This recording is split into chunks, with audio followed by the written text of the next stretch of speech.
This is the Average Guy Network, and you have found Home Gadget Geeks, show number 657 with Dr. Brian Friedlander, recorded on September 4th, 2025.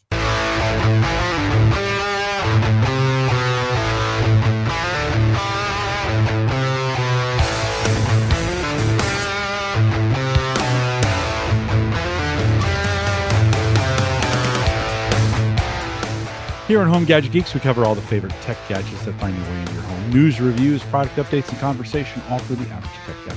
I'm your host, Jim Collison, broadcasting live from the AverageGuy.tv studios here in beautiful Bellevue, Nebraska. It's the middle of August. No, it's not. It's September.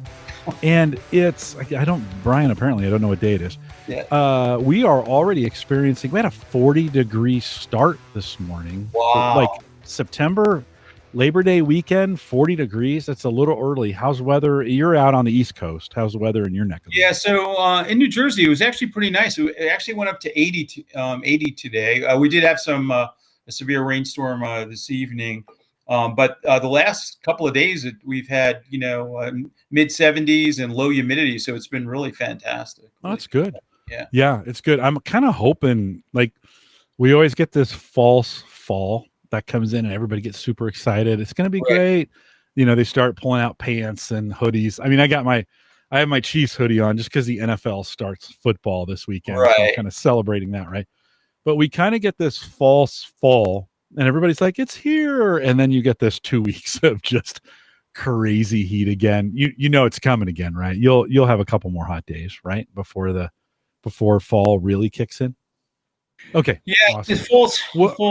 Fall weather is always interesting here on the East Coast. Yeah. We always think it's going to be something different, and it's always the same.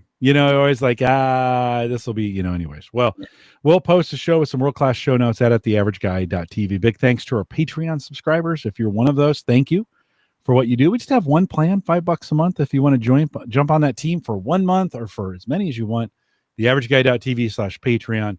But you guys know I've been doing a bunch of solar work lately, and that kind of helps work with all that. It's not the cheapest thing in the world, although solar's getting cheaper. It's crazy. You can join that team, theaverageguy.tv/Patreon. Thank you for using that affiliate link over there on Amazon as well. If you head out to Amazon.com or head out to theaverageguy.tv, there's a link you can click through upper right-hand corner. Just click through. Nothing more you need to do. Just benefits the network, and we appreciate you guys doing. Many of you have been doing that over the last couple months, so thanks for getting that done as well.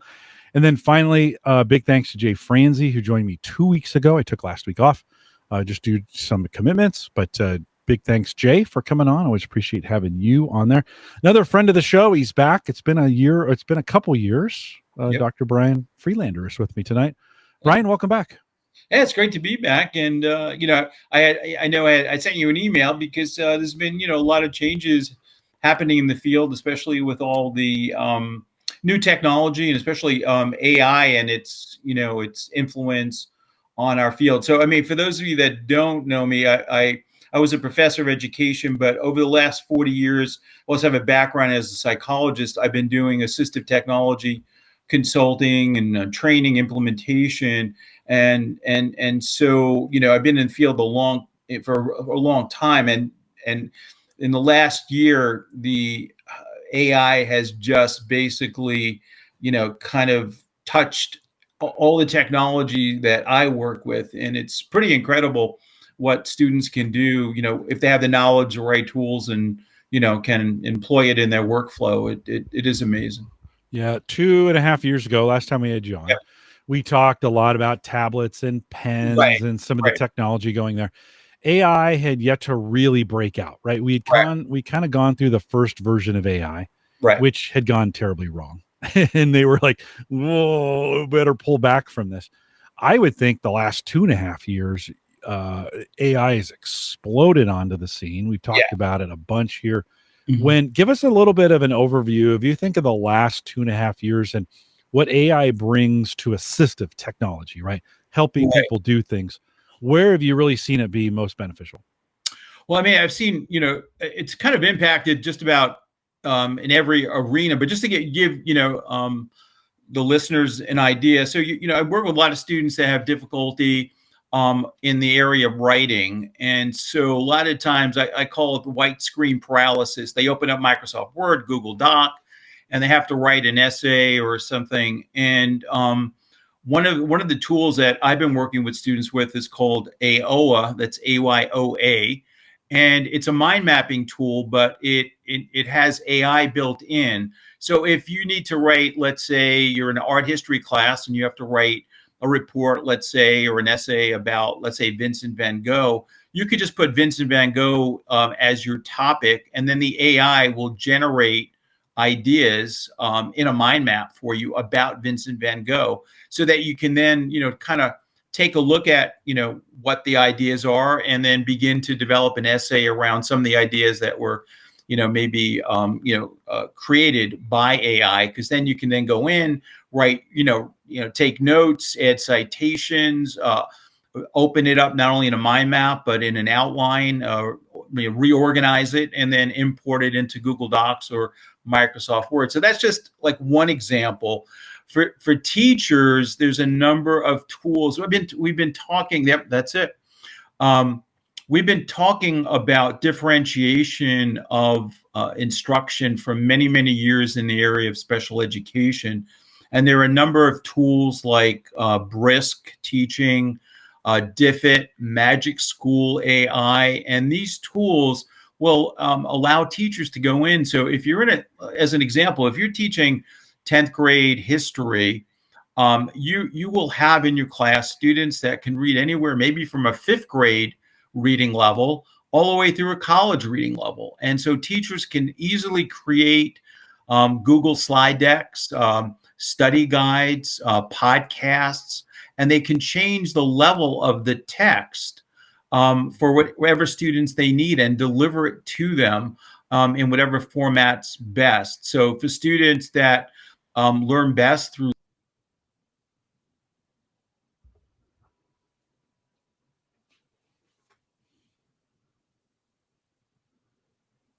listening, teachers can use the Brisk Teaching and create, from the teacher standpoint, allows them to create very individualized educational materials that then they can push out to the students based on their reading, and also comprehension levels, which is unbelievable. I mean, that was, we could only have dreamed that was going to be possible to do. Mm-hmm. Yeah, we often think of AI as the assistant of taking basic content and making more of it or expanding it more. Right. Right. We don't often think of it going the other direction. In other words, taking complicated or complex wording and bringing it back to a certain reading level. Right. So I mean, even when you take a look at, for those of you maybe have worked with Google LM, I mean, that's a really powerful tool that teachers can use to, what I like is vet their own material and create that podcast or create a study guide or create a notebook with the content that students can then reference. And that's, what's exciting too is that, a lot of these tools in the past were very expensive because they were called assistive technology. Now you have, tools in the mainstream that do a lot of the heavy lifting, at minimal or no costs at all, especially in districts that are part of the, the Google ecosystem. It's really exciting to see. I mean, I don't know if you played around with the Google LM with podcasts. So teacher could put vetted material, and then you get a podcast you have two individuals who have a conversation about the content that you put into Google LM. So it's a great delivery, for students. Yeah. For in that space, when we're thinking about using a podcast for learning, where is that most helpful?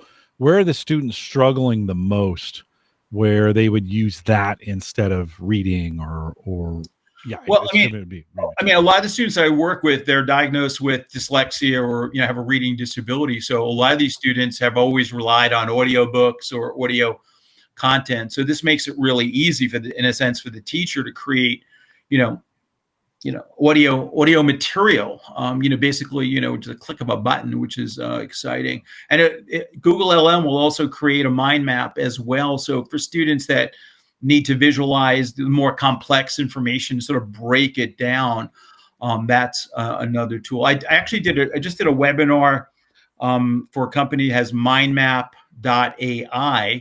and they do, that mind mapping application does the same thing. And not only can you go with both AOA and MyMap AI, you can go either way. So I can drop a PDF file on, let's say, photosynthesis, and it will create a mind map, break out the important concepts into a visual, visual product.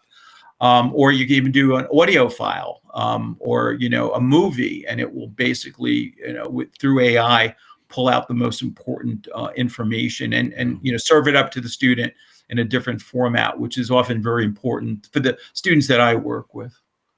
In the early days of AI, right, we had problems with massive hallucinations, right? It'd go kind of crazy.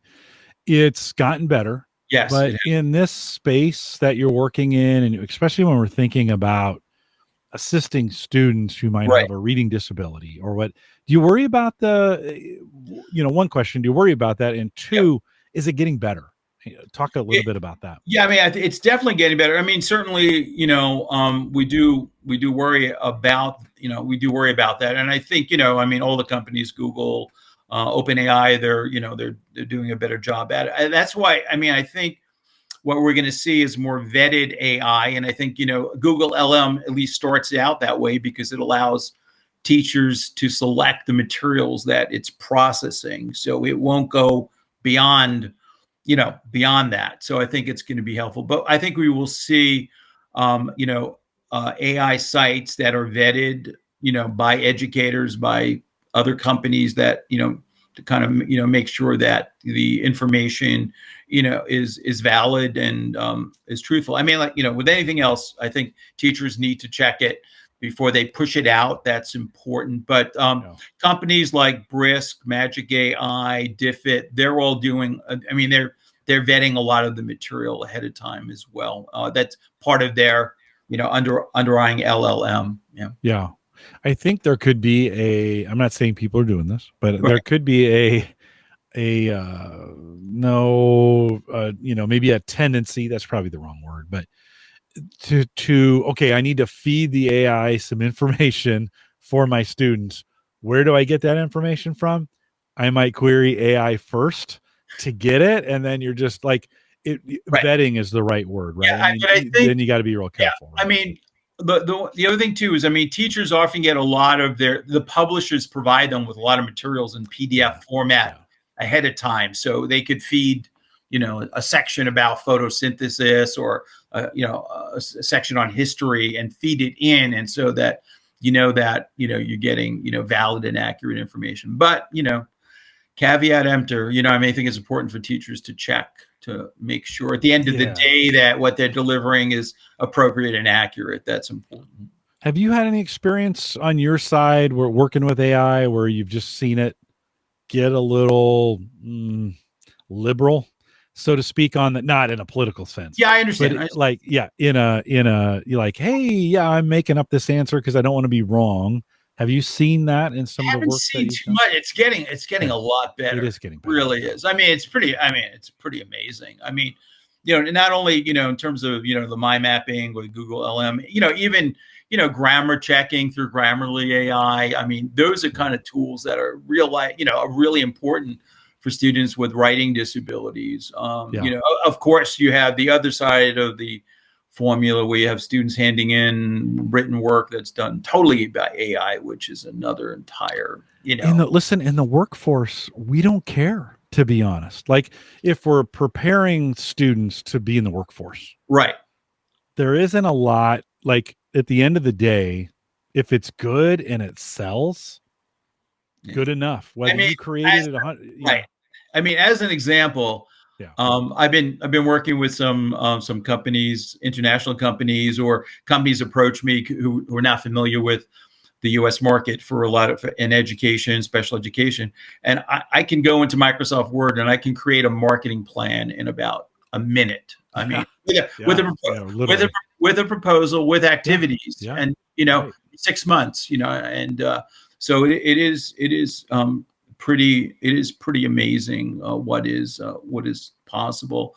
And I think that one of the areas that's very challenging for the students I work with, especially as they move to college, is note taking, for a lot of factors. One, it's kind of paying attention. It's also handwriting. It's the processing, and so a lot of students have note taking accommodations, and that's where AI has really shined, and that's where we have. I mean, I've been testing a crazy number of products this summer around note taking and AI. I mean, it's pretty incredible what's available to students as an accommodation. Let me see if I can pull this up. Brian, as you're pulling that up, let me ask you this question: Are we to a point though where the idea of physically taking notes isn't necessary anymore? In other words, if I'm listening to someone, I could be recording it. It could be transcribed. Yes. And then I could easily have AI say,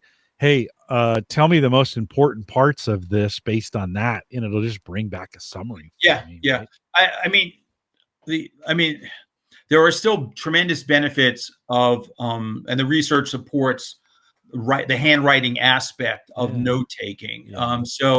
Even if you're using an AI device, it still would be helpful from the standpoint of learning the material to do some handwriting. So I don't know if you could. So this is. Let me move you here, and then I'll make you big screen so we can do that. There we go. This is in. Did I freeze? Give it. Yeah, you did. I can still hear you. Okay. It's a good screenshot of you. Okay. So this is Claude Note. It's like the size of a credit card. It's in a MagSafe case, so you can attach it to your Android or your iPhone. And so a student can walk in, just tap the button, and it will record the lecture. And when they're done, it automatically transfers it to the Claude Note app on my iPhone over Bluetooth. And then the AI kicks in. I can choose whether this was like a meeting, a lecture, and it gives me a full transcript. It also will break out tasks, summaries, and then I can always query it as well. You can see this is like paper. This is paper thin. I mean, it's credit card size is what they say on their website, right? Yeah. And that's still in preview, right? They're taking orders. This is available. This has been out for about a little over a year now. Oh, okay. They have a pin. I'm looking at the Note Pro. They have a Pro version. That's Pro. Pro version. No worries. Yeah. And so, I mean, you can do that. I mean, you have devices like this. This is the iFlyTech. This actually can do the transcription on the device without any Wi-Fi.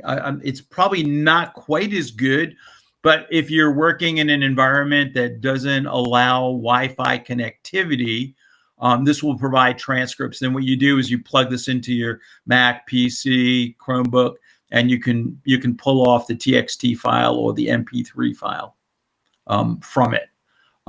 So that's kind of a nice feature. Yeah, that's cool. And it's from basically it's doing the transcriptions locally, right? At that point, right on the device. It's doing. Let me get right. Yeah. So for folks who are worried about privacy, right, and not pushing those transcripts to the cloud, correct, that would be a nice device to be able to transcribe conversations that you want to keep private. Right. And, you have to, I mean, some of the companies are doing, encryption, but some are HIPAA compatible, so it just depends.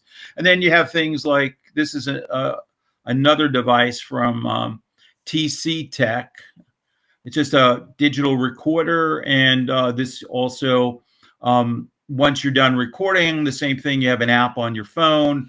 It looks like they're using the same app as Claude's using to do the AI. You get the transcript. Most of these have also, this cost associated with the transcription. So, just buyer beware. But again, for a college student, you can come in and you can see just how small that is. And the AI does a really good job of providing the transcript and what, the other parts of it, which would be very helpful. Brian, you talk about these tools in the context of schooling or students. Yeah. But do you think there's some application, like I mean, this wouldn't be hard today where most of the meetings I'm in get transcribed in some form or fashion. Right. We're virtual for half of them for the most Right. part. I mean, Zoom is offering me a transcription every time anyways. You want to get the insights of this.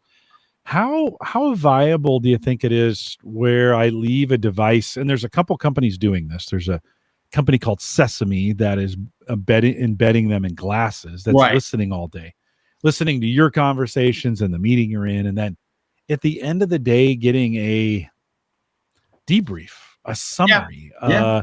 I don't know how valuable from a business perspective. I know students could benefit from this, but how much benefit do you think from a business perspective there is to a daily summary, so to speak, of your day? Or I think I mean, like any other population, there's a percentage of individuals who are working in businesses that have attentional issues, learning issues, and so for them it could be really important as well. So I think it'd be really helpful. I think it's one of including it into your workflow where it becomes a consistent practice. I think that's the problem, I mean, because you can get, some of the transcripts can be quite lengthy, as you know. I mean, so getting the summary can be really important as well. I mean, so those are some of the tools that, college students are using. They're also using, stuff like Otter AI that, in Zoom meetings and things like that, that's popular.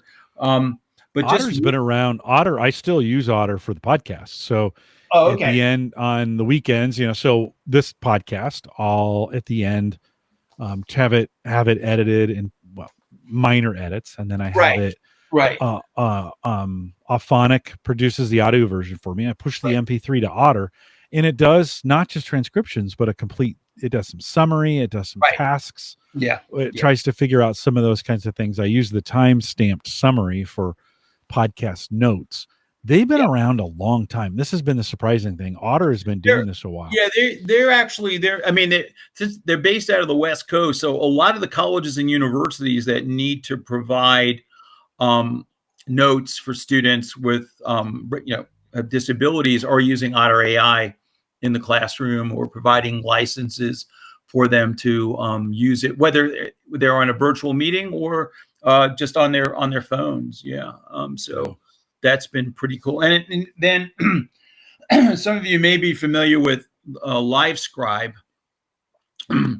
They just came out with this new pen called the Ink pen, INQ. And what's neat about this is just a regular, it's a regular pen, except it has a camera at the base, and it uses an app on your Android or iPhone. And anything I write in a paper notebook that they publish, because it has a watermark, gets basically like scanned and transcribed to my app on my iPhone. But what they've added with the software now is an AI component.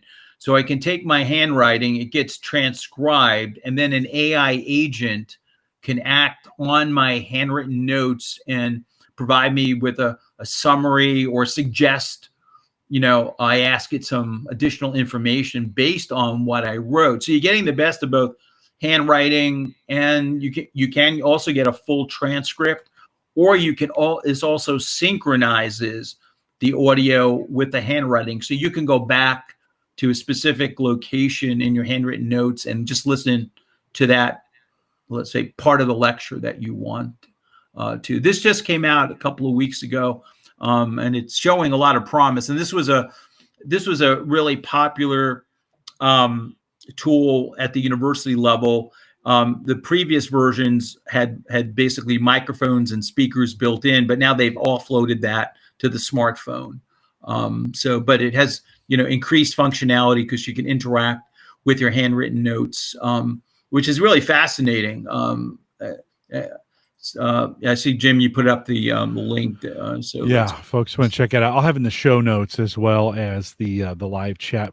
Brian, it's interesting. I'm still writing. So for me in my business process, during the day, as I am getting things I need to remember, I'm getting a pen. I'm writing. I am still writing those things down. I have a lot of friends that go to OneNote and they create lists that way. But you talked about the benefit of writing, and to me, I still find value in handwritten lists of things. For Right. me, that works. Now, maybe that's a generational thing, and maybe that'll disappear with the next generation. I mean, if and so I mean, I have some students that are also turning to something like the Remarkable or e-ink devices. And again, what's nice, again, I also, a lot of students that have attention deficit hyperactivity disorder have tremendous difficulty keeping organized, especially with paper. Yeah. And so devices like this or Supernote or, Onyx books or, Remarkable devices can be another great tool. And they all have varied features depending upon what you want to prioritize. So I see, do you use iPad apps that recognize such as, I do have, I do use GoodNotes, which is a fantastic app on the iPad. Require them to handwrite it. Yeah. Interesting. Yes, Tony says my daughter was doing homework last night and the teacher required them to handwrite it. And I think, let's talk about this for a second, because I think this is super important. Yeah. I'm in a spot. So I was out at a university setting 3 or 4 weeks ago, and I had a group of educators / students / administrators. And we had 2 sessions being offered, and one was an AI session, and then one was my session where we talked about, my day job is coaching, right?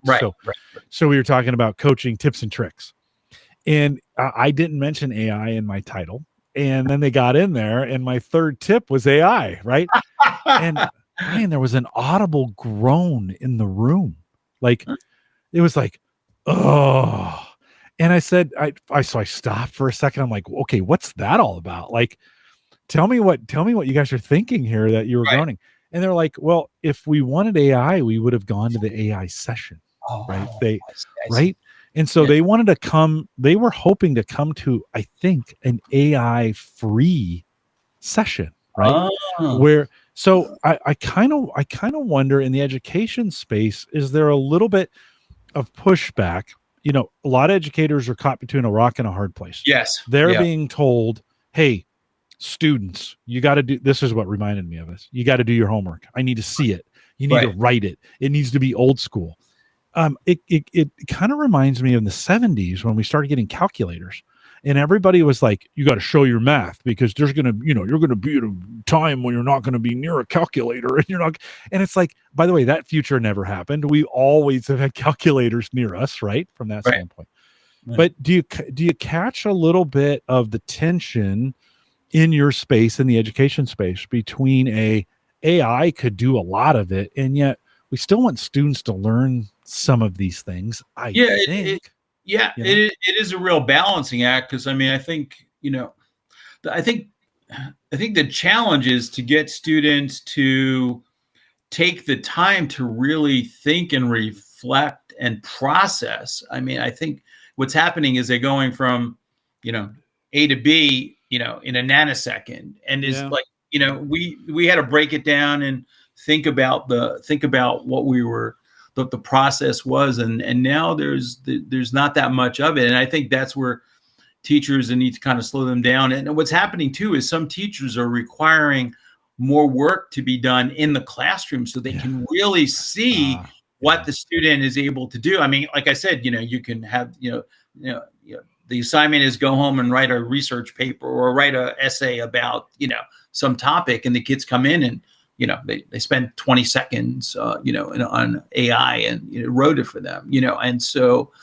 it's the deep thought, the concentration, and the focus that is really key. And the skill. I mean, there are still, I think some students may be missing some critical skills, or they're jumping over, having to learn certain skills in the process, which are important. What if we move the critical skills thinking to the prompt and let the, I also have heard of some teachers using AI to grade their papers. Yes. Right.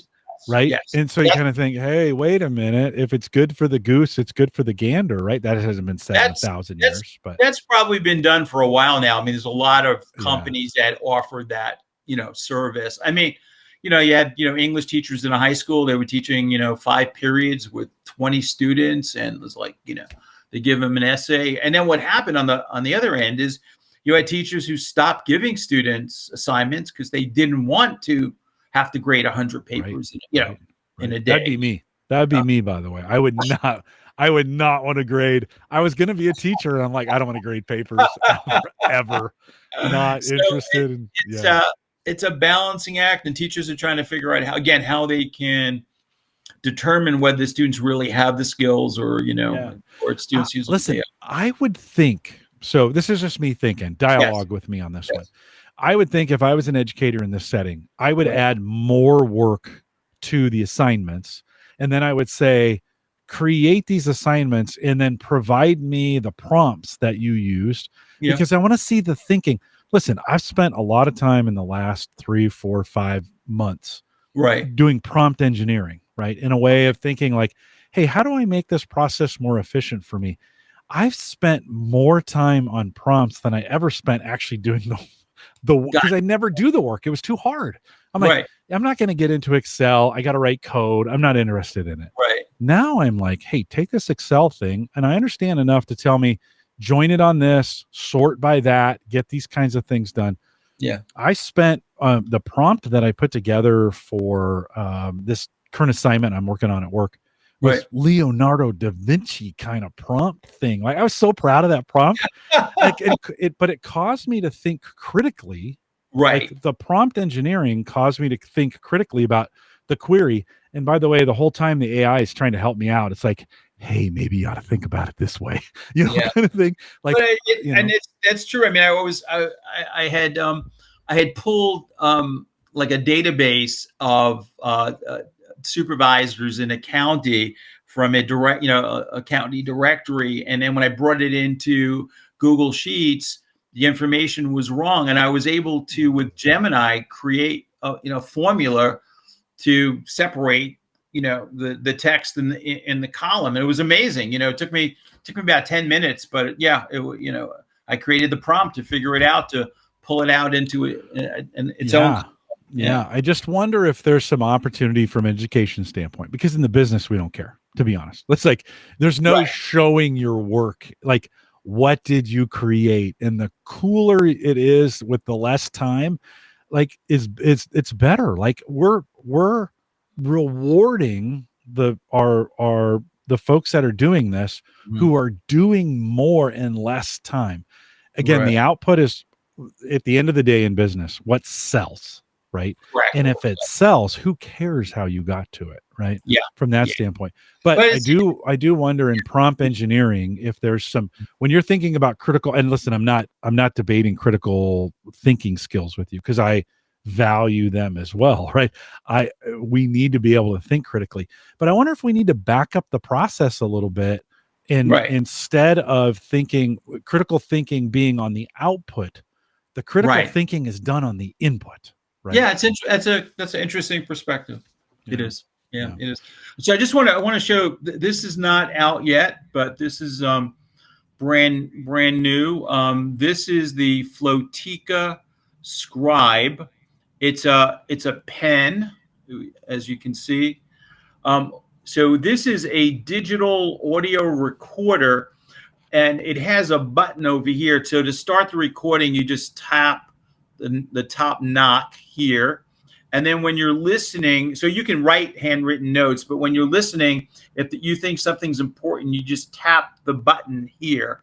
And then what happens is that once the audio file is sent over to the app, it prioritizes the information that in a sense you highlighted because you tap that button while you were listening from it. So this is now on a Kickstarter, but I've been kind of testing it out. And again, the software does a really good job of kind of prioritizing. And so what happens is when you see the transcript and the prioritization based on what you tapped, it will be in bold in the transcript. Oh, that's cool. This is pretty cool. And again, it's not actually scanning your notes. It's just a pen and basically an audio transcription. So it's kind of interesting tool. Yeah, you're writing on that on a regular paper. Regular paper could be a pad, yellow pad. Yeah. So does it know what you're writing or no? No, it doesn't. It's not capturing the handwriting. It's just basically it lets you take notes on anything, but it's basically a sophisticated digital audio recorder. But from a James Bond standpoint, when you want to record something, you click the pen twice or whatever. Exactly. And it starts recording for you, and then you click it again. How long can that go in a recording session, do you think? A couple hours maybe? Or a couple hours. Yeah, we can. Yeah, I see you put the Flotica.ai. Yeah, it has all those stats. I mean, sometimes people say, well, why can't you use your phone? And that is true. I mean, I've been using like voice notes on my phone, or you can use Otter AI to record audio. But what happens is that it tends to wear the battery down, which is an issue. And there are still some settings, even at the college level, definitely in the public schools, where teachers do not want your cell phone out. So so then you can use one of these other devices to do that without having your cell phone out. Listen, the school that my daughter's a librarian now at a public high school, and they just implemented a cell phone ban in class. Right. And so this year, first year, we've had cell phones for a while, but first year, like no cell phones in class. Right. And this could be from an assistive tech standpoint or from any tech standpoint. Right. By the way, I think there's great opportunities for all students to benefit from these kind. Brian, in your experience, when you think about students, is it one thing that gets them over the hump? It's like, is it a pen like this? Or do you find in a lot of cases students are using multiple kinds of technology to get over the hump when they need an assistant? Yeah, it's generally multiple kinds of things. So it could be a digital. I mean, I've been working on and off with a student. He's now, I think, like 23. He's in college, graduating. I started working with him in middle school, and for him, the LiveScribe pen has proven to be indispensable for him. And also he uses audio books, whether it be from Audible or Learning Ally. So it's generally kind of a mix of different tools. And of course, he'll use spell checking and Microsoft Word or Google Docs and probably Grammarly. So it's usually a mix of different applications, and that's the kind of work that I do, is trying to figure out what that mix is of the different applications that make the most sense for the student. There's a very popular application that's used at the college level. They changed their name. It used to be called Glean. It's now called Genio Notes, Genio Notes. And a lot of colleges are using it because what it allows the students to do is they can preload that PowerPoint deck or the Google slide deck. And then what happens is they record the audio that's attached to each slide. And so they can easily go back and listen to the lecturer talk about that particular slide. When the lecture is over, it can create an entire audio transcript, a summary, but it allows them to, and a quiz. That's the other thing too, is a lot of the AI tools are now offering quizzing based on the content of what that lecture was, so students can do some self-assessment as well. I'd have been so much better of a college student if I would have had any, like, word processors were just coming out when I was a college student. Right. Okay, I started college. I went to Brooklyn College, which is part of the City University of New York, a public college. I took chemistry, and is when the Bomar brain came out, and I was taking chemistry, and at that point I think it was like $250, and they wouldn't let us use it because they didn't think it was fair that some families could afford the $250. So we used the old slide rule. Oh, that was horrible. Oh, I missed that. I missed slide rules by about 6 years. And that was, we had just started getting some of the early TI calculators that were coming out.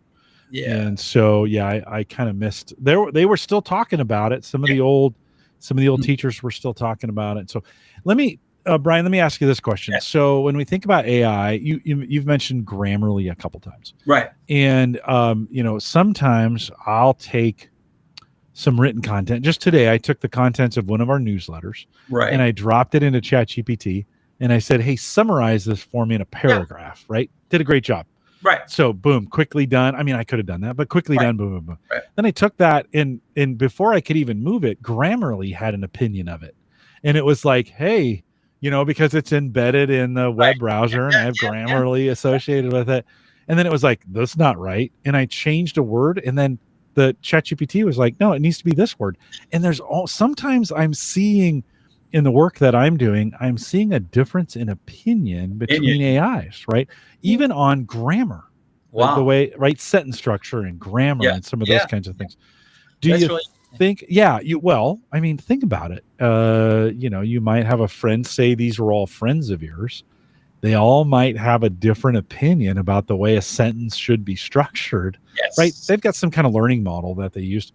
Do you think, I've often thought it would be cool to take Copilot and ChatGPT and plug them in together so they can talk to each other and then just throw in something like discuss quantum physics and let them just go at each other for, talk, because the new AIs, right? All these new AIs have a voice mode where they can hear, right, what's being said. You ever worry about that of like difference? Now we have a spot where there's maybe a difference of opinion, not certainly not when I say opinion, I don't mean like a political opinion or social opinion, but I mean sentence structure and the word usage. Do you think that becomes a problem for students who already are struggling with grammar, and then you have Grammarly? I mean, being honest, if they were doing something in Grammarly, they had a subscription with the Grammarly AI, and Grammarly suggests they would just take it and run with it. I mean, because that's definitely an error. Spelling and composing is very challenging. So being able to break down the task and get feedback. Even Khan Academy has been using Conmigo, which is it's a classroom based solution where teachers can basically give the students an assignment, and then through AI it gives the student feedback on their written work. So it kind of takes them step by step through the process. There's lots of exciting applications for these technologies, especially for students that have challenges, both whether it's reading or written work. But the tremendous application, and again, in the last 2 years, there's everything. It's being applied in a really fantastic way. Yeah. No, for sure. We're definitely on the hype cycle of AI. Yeah. We're in the hype cycle of AI for education. This always goes through a particular pattern, right? Very predictable. Hype cycle, tons of companies doing it. It always goes into the trough of disillusionment, which is things that were promised or said or whatever don't come to fruition, and this is where companies start going out of business, things don't work, some of those kinds of stuff. When you think about this hype cycle that we're in for AI, and we're definitely at the peak of it right now. Yeah, we are. What are you seeing as the downside to this? What should we watch for, and what falls out of this, do you think? I don't, for me, it's really exciting considering when I started, what, the tools we had, it's just incredible. It's somewhat magical, really. The thing is that I think a lot of the solutions they're beginning to look the same. They're just different, physical, objects, but they're using the same AI or the same engine. So it doesn't make a difference if I put this pen or this pen, they're using the same AI engine. So the output looks the same. So I think everything's going to look like vanilla ice cream after a while. And I think, I think the things are going to slow down a bit. I think sort of catching up. They're using some of the technology that's built in now, but the Chinese are just building lots of these Claude Note-like devices now. They look physically a little different. They have a button. They put a screen on it. They give it a new name, new product, but the back end, they're all using some of the same AI tools. They're just different hooks into it. So the output's not going to look that different. The physical object you're using might be different. Yeah, I think we'll see some consolidation. I think so. Yeah.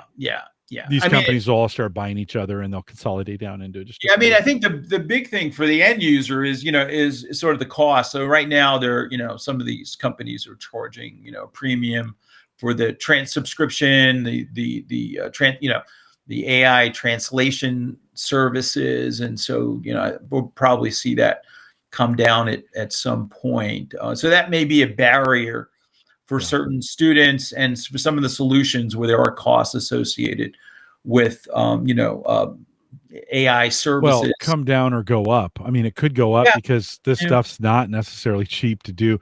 We're in a sweet spot where all these billionaire tech companies are paying the bills right now, right? But eventually it comes to roost, right? Yes, it comes to roost. Yeah. So that's the.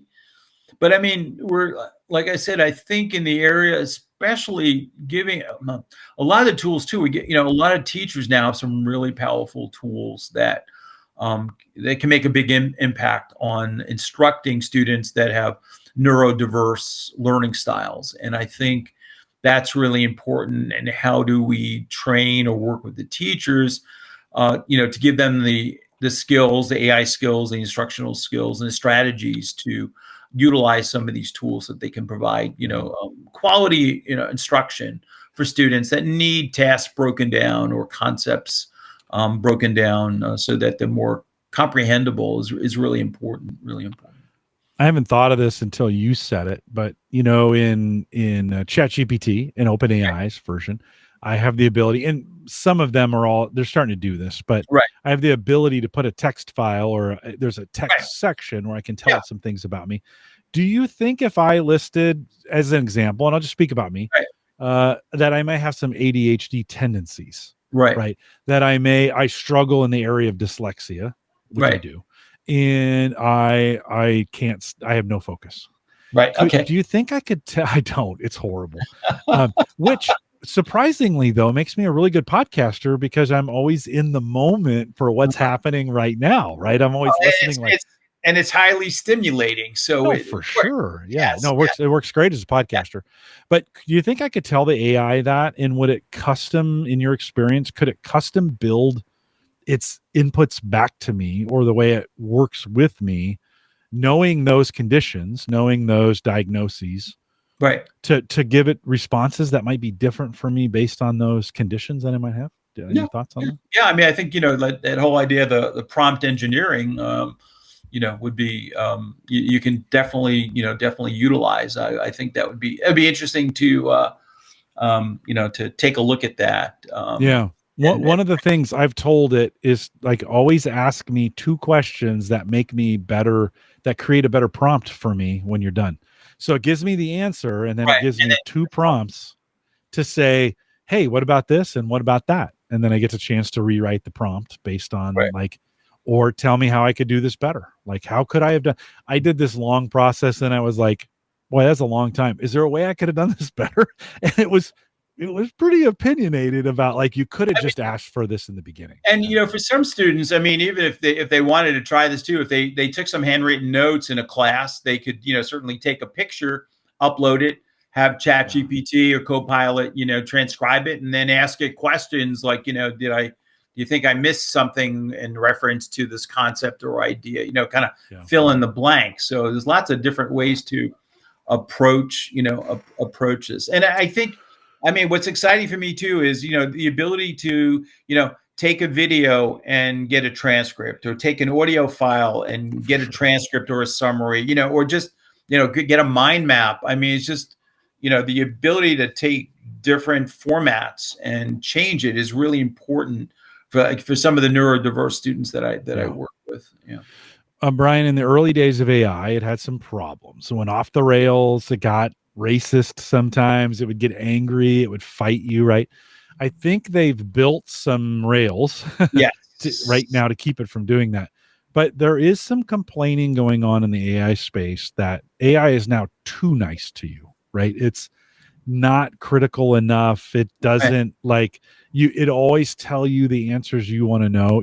Just today, by the way, this is an opposite example, but I'm working with solar here at the house, trying to learn some things about it. Right. And I said, hey, what if I took 6 solar panels and put them on this device? And it was like, yeah, you shouldn't do that. Like, that's a bad idea. Yeah. It was the first time in a while I'd gotten a very negative response from AI, because in the past, everything I've given it has kind of been sunshine and Right. rainbows as far as, yeah, if you run in the education space, No, does that I haven't. matter at all? No, I mean, I use AI a lot myself for the work that I Yeah. do. I haven't really run into that. By the way, how many solar panels do you have on your roof? Right now, so no roof. We're keeping them on the porch. I just Oh, have 2 because I'm okay. testing them out.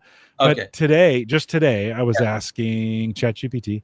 I Right. said, "Hey, I'm thinking about putting 6, and I know that overpowers the battery that I'm using, but what do you think?"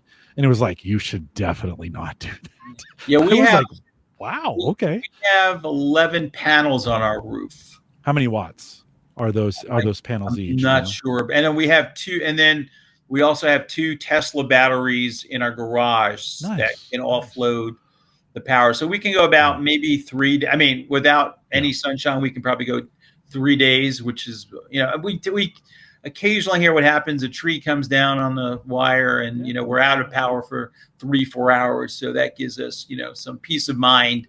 It wouldn't help. We have a lot of folks here that have the Generac or Kohler Yep. generators, that run off of gas, natural gas. But yeah, yeah, Well, and I'm not thinking in Nebraska, the power's fairly reasonable yeah, from a pricing standpoint. right. We live in a good spot. That's good. So replacing everything 100% with solar, the payoff just isn't there. But there are some things like, I run some crypto stuff that takes a little bit more energy than most. And it would be kind of nice from a peace of mind standpoint, sleeping at night, knowing that those servers are powered off the sun on a Yeah, regular basis, yeah. right? So I guess through payments through the years, a certain amount of money was going to like our energy companies to create to utilize solar, and so Yeah. the private companies have gotten grants, so it didn't cost me anything for my Oh, solar panels. Or nice. Okay. yeah, Yeah. so that was nice. The Yeah. batteries did cost me something, but the panels Yeah. themselves were installed free of charge, which is kind of Well, interesting. that's kind of nice. That Yeah. is, I didn't take those. A lot of those subsidies are ending here at the end of the year, and I Okay. didn't take advantage of them. I'm not building a big enough of a solar farm for it to Right. really matter. It was more for me. It was actually more an exercise in I wanted to learn more about solar power Got from it. experience as opposed to just reading about it. I Yeah. thought, speaking of doing your homework, right? I wanted to actually do the homework. I could Yeah. ask AI all day, but I It's kind wanted of to. the app is kind of interesting because it shows you how much energy is being produced, how much is going back into the grid, how much of it Yeah. and then it will it'll look at the weather patterns and it'll say, oh, it looks like a storm is coming, so we're going to charge your batteries up to 100%. I mean, so there's a lot of really great technology built into the app and the way it communicates. Yeah. No, listen, I'm addicted to the app. So I had been a Blue Eddy battery guy, and then Right. I started working with it and realized it didn't have all the bells and whistles of an EcoFlow, right? These are Right. all kind of consumer grade batteries, much less than your Right. Tesla batteries, Right. right? From that standpoint, but kind of consumer grade, meant for camping or RVs, or they're starting to get into the house market. But I'll show you here. This is a very addicting to me. So here's the graph today. I only have 200 watts of solar power, but Okay. the yellow is what came in during the day that helped supplement the power usage, right? So you Ah, can see I've used a 9.25 kilowatt hours for the day, right. and again the yellow figures. So and then on the app I can see the solar power coming in that during the day I can see remotely, because EcoFlow is awesome.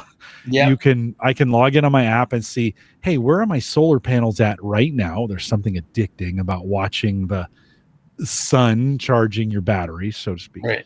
And so yeah, much like that, the EcoFlow provided me an app where I could see what power's coming in and such. Yeah. Let me So flip you over to the other side. We'll look at yours. yeah. So this is the it's showing This is right the now. Tesla. Tesla. This is Yeah. the Tesla one. Yeah. Yeah. Yeah. So it tells you right now. It's, of course, it's not creating anything. I'm using 2.7 kilowatt hours. But and I Do you can ever have to draw anything from the grid? occasionally a very small amount. Very Yeah. small amount. Yeah. Yeah. Yeah. So, but it's a nice system, and what was nice is that they basically locked in what we do pay the for electricity.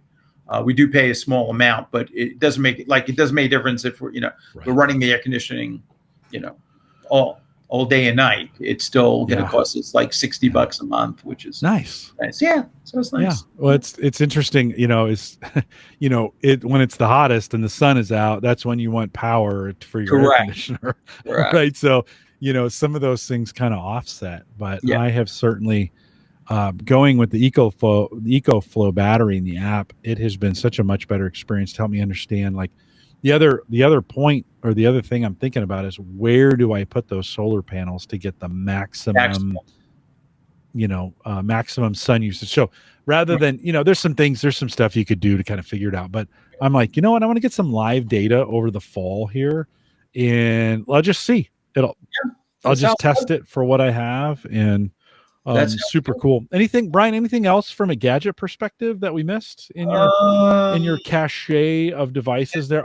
Listen, if there's one thing I would buy, is that pen that's got the camera on it, because that seems to get the best of both worlds. You can write and you can get a transcript as well. Inc. INQ, right? Is that one? INQ, yeah, that's the play on words. So I mean, just that, just things like, this is an e-ink device. This is the Books Palma, and again, students might students can download the Kindle or Audible book and carry this with them and use it as as kind of an e-reader. It's very portable. It's the Books Palma, Palma. This is the original one. They have another one. It's basically e-ink, so it stays charged for a long period of time. So it's like a Kindle e-reader, and it also supports text to speech, so students can listen to their books on the device as well. And it's very portable, which is nice. Brian, e-ink seemed like a gimmick a couple years ago, 4 or 5 years ago. Mm-hmm. But in the space, I told you in the pre-show, Sammy bought one of those. My daughter bought one of those. Remarkable, right? Is that the name? That's Remarkable. Remarkable, yes. I think I called it incredible when I was telling you about. It's pretty remarkable. Yes, but she loves that thing. Yes. Has e-ink found its space in note taking and education? Is this It's still very niche because of the pricing. I mean, if the pricing came down, I would definitely see it. I mean, most of the decent devices can run anywhere between $300 to $700, $300 to $700.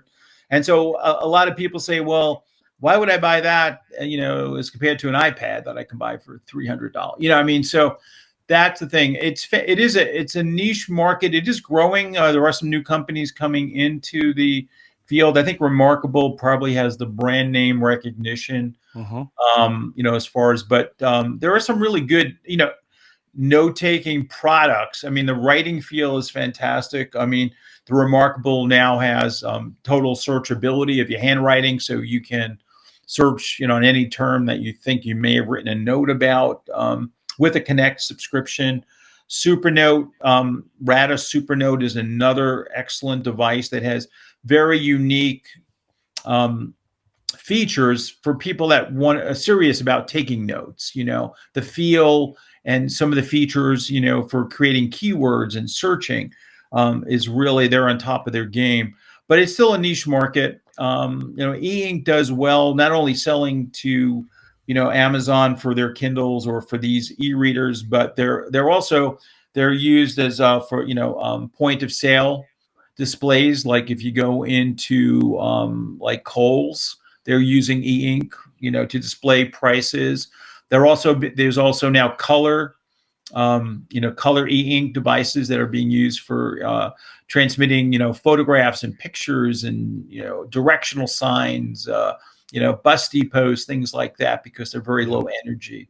So they found their mark in different niches. The handwriting, note taking is one small niche. Yeah. Yeah. Dan says in chat, he said, "Ooh, I'll have to hop back on for the ink part back when I was in the office a lot. I always wanted to use a live scribe pen." And Right. then Brian says in chat, he says, "A nice product." Talking here about the note, the super note. He says, "But it's tough to spend that much for a product that focuses on a couple of uses." Right. You just said, I mean, I think, I don't know. Let me ask you this question. Would you, if you could have an e-ink phone that got a week worth of battery life, as opposed to, now knowing you can't do as much on e-ink as you do like regular, Right. do you think you'd go with an e-ink phone knowing you could get a week of battery instead of a day, so to speak? I don't think so. I wouldn't. I mean, because then I'd lose out on it's not a great performer when you're watching YouTube videos or things like that. The refresh is low. But again, I think there's a new Remarkable called the Remarkable Paper Pro Move, which is half the size of Remarkable 2, and so it's meant for that portability. So again, maybe something as big as a iPhone like Pro Max with an e-ink that you can use it for reading your Kindle books, Audible, listening to music, and taking notes might be a really good a companion kind of tool. I think is a good way to put it might be interesting, and they'd be $5,000 phones, just to be clear.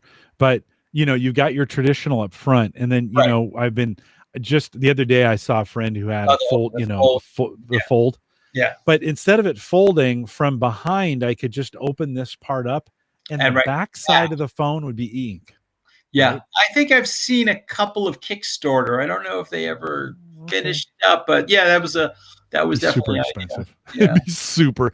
Yeah. Like, to be able to get a regular screen and an e-ink screen and all the hardware you would need, in the right size, it would need to be a phablet size for sure. You wouldn't, this is a regular size phone, and you necessarily wouldn't want to be writing on this thing. Right. But the phablet size, maybe that the front part is a phone, but then your phone is kind of a tablet.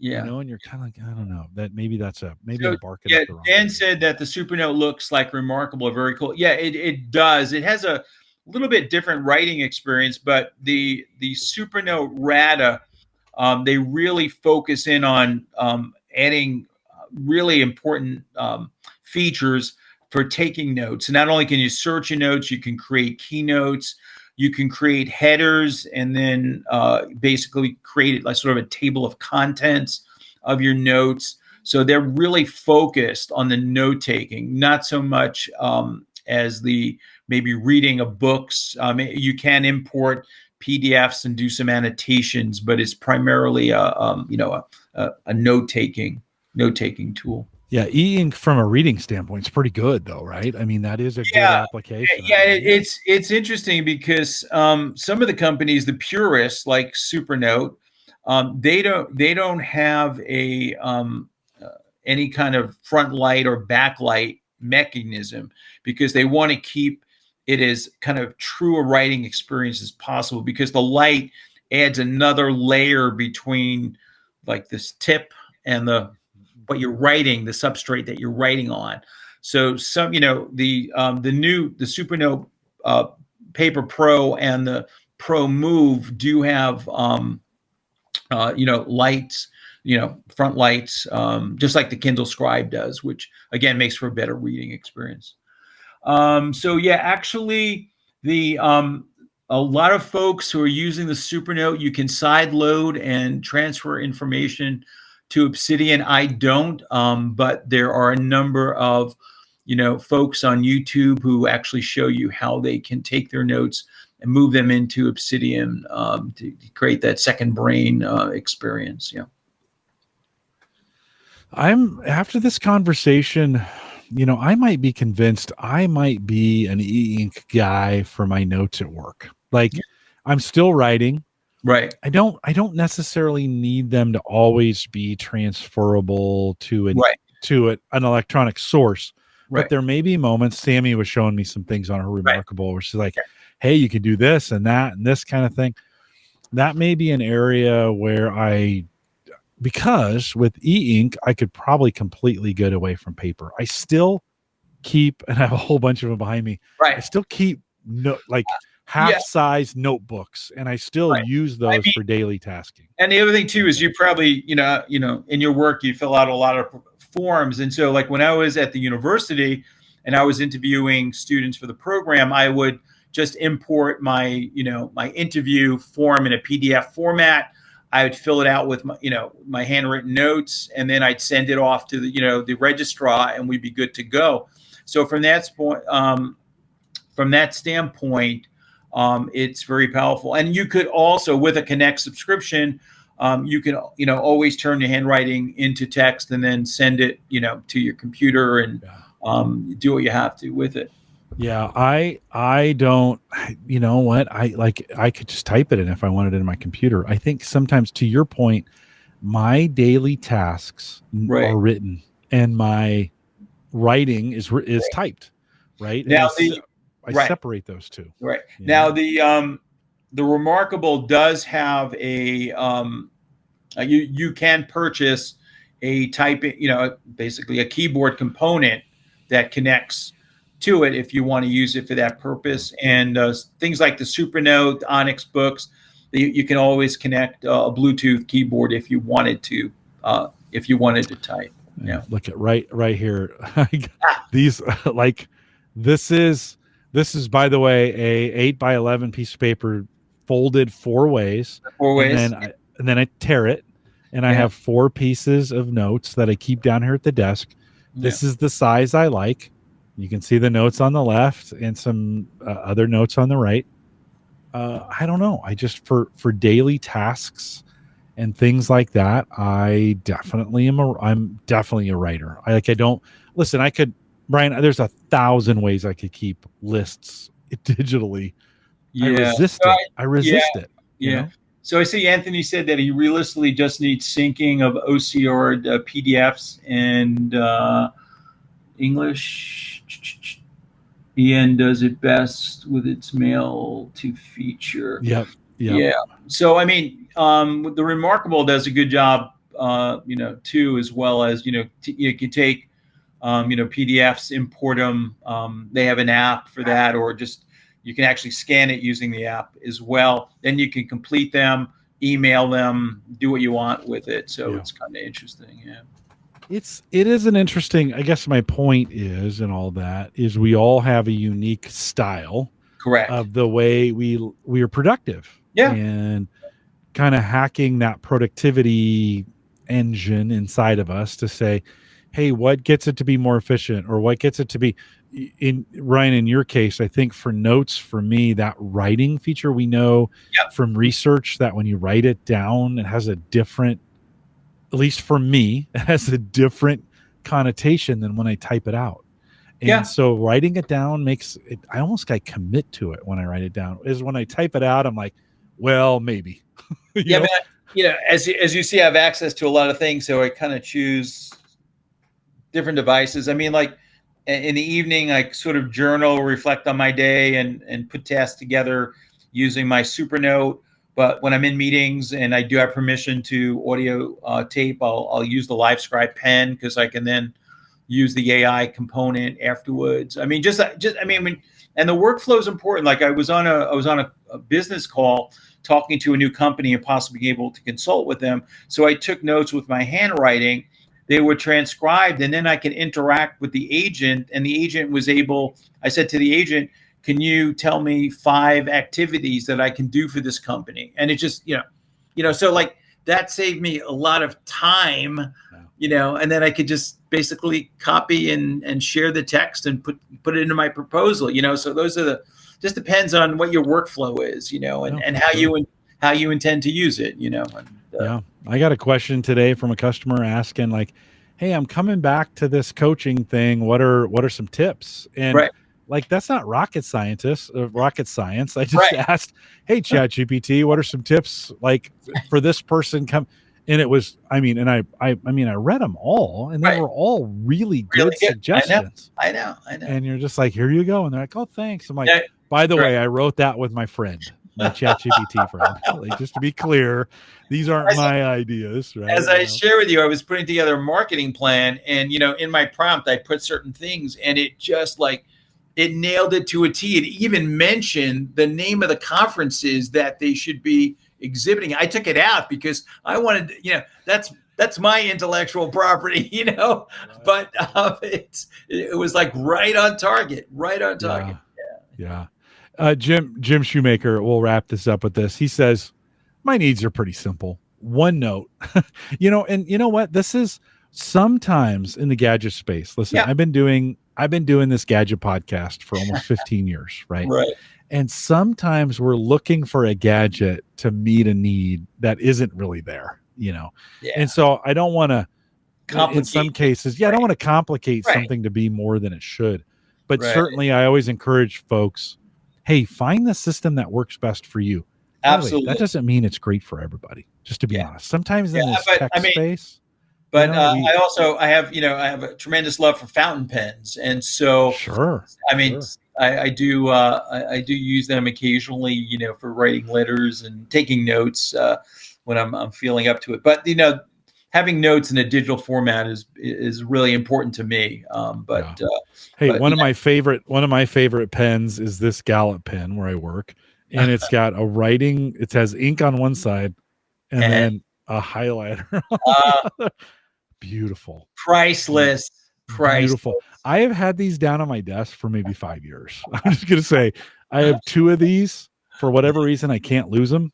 Yeah. And they just keep showing up around. And Anthony points out, going between programs can be problematic. Yeah, and so it's important to do things consistently. If you want to be effective with some of these tools, it doesn't make a difference if it's just paper and pencil, but just getting some consistency is really important.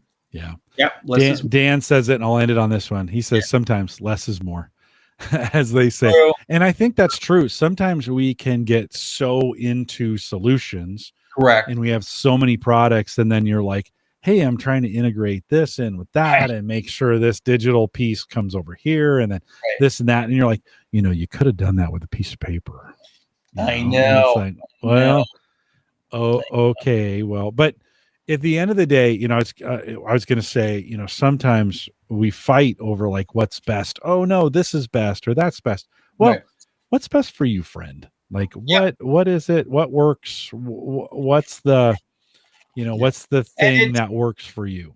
I know it's hard, but it's also, if you have the opportunity, sometimes college students do because the certain departments may be able to give them access, is really, students need to trial these things and use it for a while and kick the tires. A lot of this can be expensive and in the end may not work. So it's great if you can find places where you might be able to, try it out before you purchase it.